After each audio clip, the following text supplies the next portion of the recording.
વિન્ડમિલ એટલે કે પવનચક્કીના રેસ્ટોરેશનના બીજા પાર્ટમાં છીએ કે જે આપણે આનું હવે જોડાણ કરવાનું છે.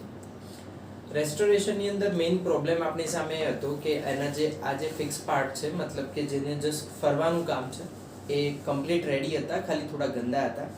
પણ એનો જે મહત્વનો ભાગ છે એટલે કે આપણે એવું ઈચ્છતા હતા કે આપણો આ ભાગ જે છે એ મિકેનિકલી ફરે અને એનાથી આપણે અહીંયા એક એલઈડી શરૂ કરી શકીએ.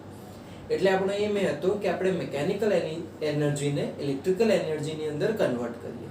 પણ એ કરવા માટે આપણે જરૂર પડે એક જનરેટરની.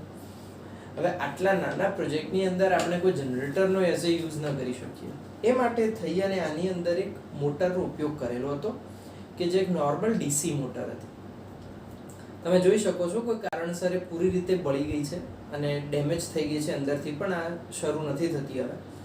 સો આપણી સામે પહેલું ચેલેન્જ એ હતું કે આ મોટર ચેન્જ કરવી. તો એની જગ્યાએ આપણે આ મોટરનો યુઝ કરવાના છીએ. અને બીજું એ કે એ એનર્જીની અંદર કન્વર્ટ થાય છે, તો સામે એક એલઈડી જે આ ભાગ પર હતી એ પણ ડેમેજ થઈ ગઈ છે, તો આપણે એની જગ્યાએ પણ એક નવી એલઈડીનો યુઝ કરવાના છીએ કે જે આપણે